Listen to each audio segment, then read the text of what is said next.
We believe it, and so do the folks in New Orleans. They welcome Zion Williamson, who goes to the Pelicans, who also, by the way, traded down from 4 to 8, get Jackson Hayes, and then sneak in and get Nick Alexander-Walker at 17 with the other pick. We are unset. We're down 1 because while they can shot block at North Carolina, they cannot hang in without their bladder being disrupting their work. So Brendan had to take some time off. But we sit here, Stern, Smitty, Andy, Tom Penn. We kind of reset heading into the second round, and we look at some notables, because when you think about the second round picks, there have been plenty over the years, guys, that we have seen that have been big names. You look at the list, and somebody mentioned Montrezl Harrell before. Rumor has it he had a pretty good year. How about that Jokic guy, Smitty, is pretty good? Yeah, that Jokic, that's pretty good in 2014. And all these players have played extremely well. Stands out for me, though, is the Joker has been fantastic. Well, you see Pat Connaughton, who was a major contributor for Milwaukee. Norman Powell just won a championship with the Raptors. Malcolm Brogdon, by the way, going to the Bucks. I was surprised during that draft because he clearly should have gone higher. He has had tremendous value in Milwaukee, and he's going to have a big payday, obviously. So it's interesting. So one of the things that happens in the second round is you go from a guaranteed 2 to 4 year contract in the first round, where the money's quite a bit higher in the multi-millions per year, and you slide into where you're now more likely into a 1 to 2 year guaranteed minimum contract. And for a guy like Brogdon, though, who pops, he's going to get a huge payday now 2 years into it. And 2 or 1? 2. 2 years in. Yeah. So he's 2 years into this. He gets his big payday sooner than the others. So there's a reward if you perform the way he's performed. And think about this when you look at the picks here in this round, because we see a lot of these teams. Look, Phoenix, who is up next on the board, the second round pick for them could be somebody who gets, I mean, they're really going to throw as many darts as they can. Brooklyn, though, is interesting, Smitty, and I don't want to get Roe yet because I don't want to upset anyone. As of now, with 45 seconds left, this is still their pick. Yeah. I almost want him to tell them it's not and just get a reaction and then tell them it is. But they have been trying, to Tom's point, get anything that gets paid money out of the way, but it looks like they're going to keep this one their first pick of the night here. Yeah, and you still have, like you said, some talented guys out there. Bol could be a pick here. You know, they're looking for his center. I know he's not a traditional center that's going to rebound and block shots, but he has some size. This could be a pick for Bol. Well, if they want a traditional center, then it's Bruno Fernando, right, because he's still out there, great rim protector, and whenever he gets drafted, I think you're going to see a lot of emotion. He'd become the first player from Angola to be drafted, and it'd be a great story if that happens. You've got three bigs, Bol, Fernando, and Claxton, all still available. You think about Edwards, and there's other players that played it. You think about Lawson with Kansas, some of these guys who we've seen play, and you never know when those guys are going to fit. I ask you, Tom, when you get to this part of a round, do you look more into what program they played in? Like, do you lean more towards guys like, I think of a Lawson with a Kansas, a Dort, guys who played at schools where they're in the tournament, they played big games, so you could put eyes on what they do in those spots? Because some of these names are unknowns.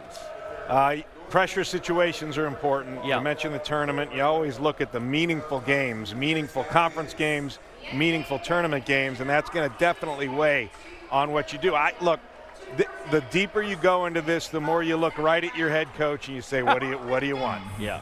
You know, what do you want here? And I'm going to deliver it for you, because at this point, I always hated wasting a pick on somebody we were trying to sell to the coach. It's always done in partnership at this point.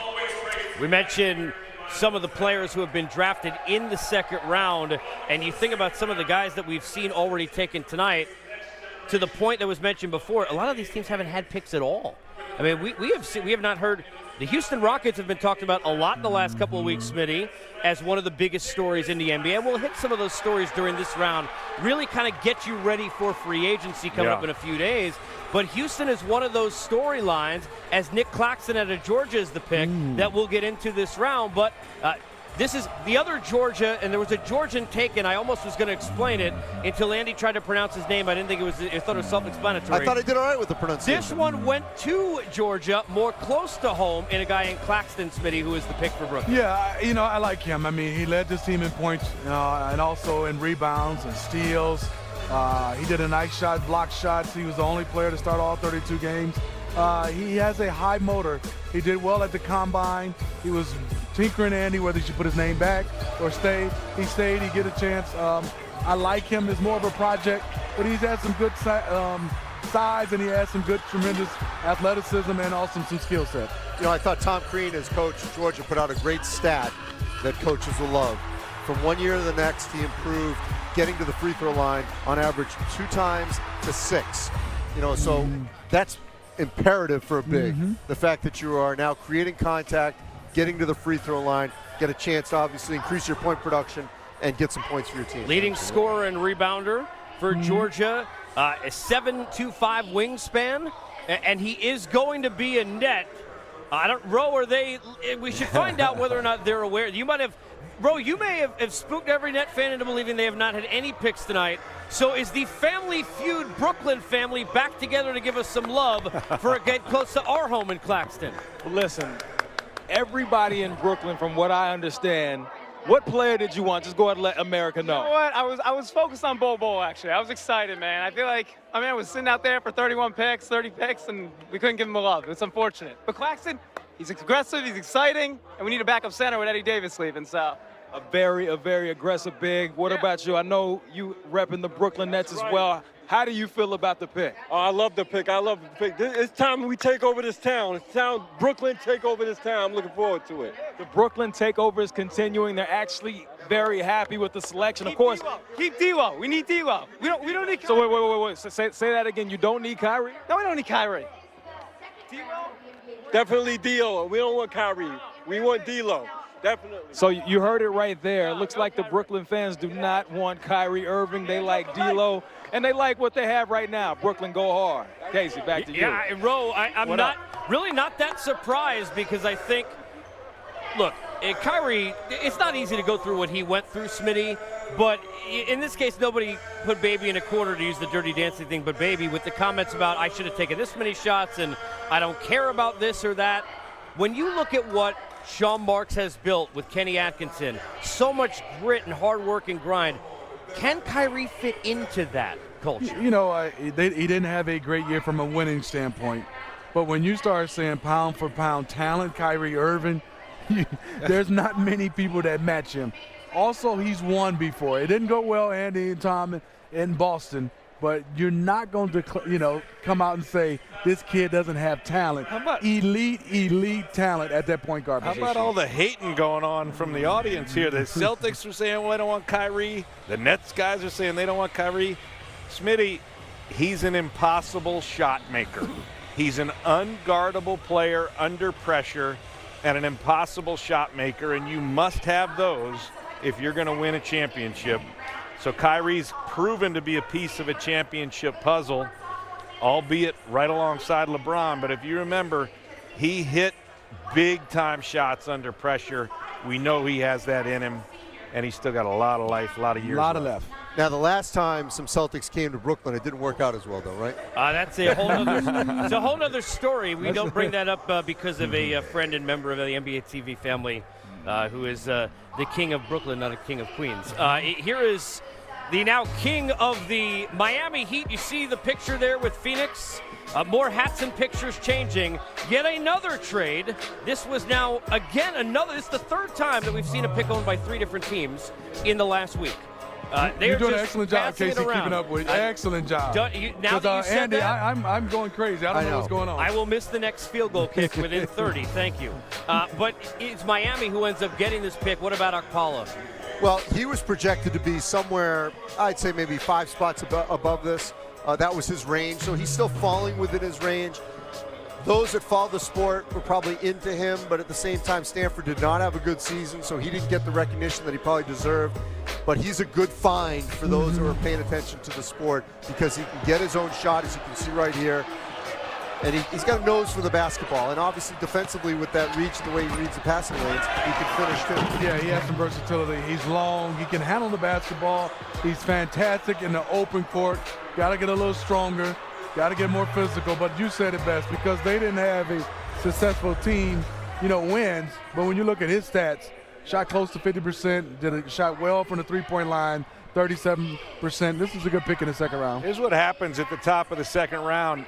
All these teams had these players as first-round picks. Right. They're somewhere up in the 20s or even, and you're just so surprised they're there, and you're like, I can't believe it. Let's go get them. Let's go get them. Pat Riley loves to do that, to go hunt talent that he's identified. So for him to go jump and he really sees something that he likes, and you do it early in the second round, it's usually a cheaper deal. By the way, another trade. There has been, we talked about that one, Miami ends up getting it at 32, 35. The Pels, which was Atlanta's originally. Washington at 42, which was Philly's originally. Go ahead and say that backwards. Get back to me. We wait for. Just tell us when we're going to the next team. I will tell you the next team is Boston. We got Bruno Fernando still on the board. Bol, Claxton, and Okpala gone. I want to ask you about a guy we haven't mentioned yet, because when you look at today's NBA and you think about shooting, in watching Horton Tucker out of Iowa State, I understand a freshman, but here's a 6'4" kid with a 7'1" wingspan. Unbelievable shooter in terms of the depth of range, which is a big deal. And I like guys who don't turn it over. Going back to Monte Morris a couple years ago, here's a guy who, with handling the ball, 1.4 turnovers in 31 minutes a game last season as a freshman. Yeah, no, obviously he'd be a great value pick, but just can I just say this about the Celtics right now? Yes. In getting Grant Williams and Romeo Langford, to me, with Bruno Fernando right there, no Baines, he's gone. Al Horford likely gone. Marcus Morris likely gone, or we don't know. They need a rim protector. Right. And with Bruno Fernando just sitting right there, this seems like an obvious pick. We'll see if it happens. You would think so. Nothing ever seems to be obvious in nature. By the way, this was Philadelphia's, not to confuse you. Ended up becoming Boston's. So and it is Carson Edwards. The greatest thing has ever happened. All right. Andy Katz, who just came from the Celtics area, it happens if you hear to know plenty a bit about him, and Carson Edwards are about to come together. Can I just say this? I didn't have him going there, but I had Carson Edwards going to the Celtics much earlier in the first round. So in theory, I feel vindicated here because I said Carson Edwards would be the perfect fit for Boston. No Kyrie, he's going to be gone. Terry Rozier, not the full-time answer. Carson Edwards will be, I think, an established point guard for Boston. I love this pick. You going to give me some lottery numbers? I love this pick.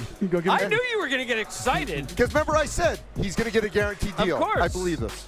And this is as an analyst, not a fan of the Celtics. I loved him and watched him in Big Ten play, led the Big Ten in scoring, and 24 points in the Big Ten, that's huge. And what he did in the tournament, he's a shot maker, confidence.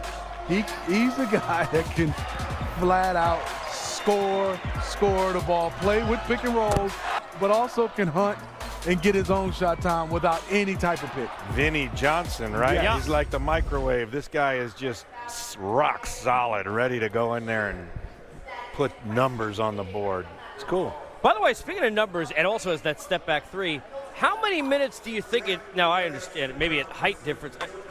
Brendan, has anybody found Haywood? Has anyone seen Haywood? I know Tar Heels were taken. Has anyone seen Roe, have you seen him down there?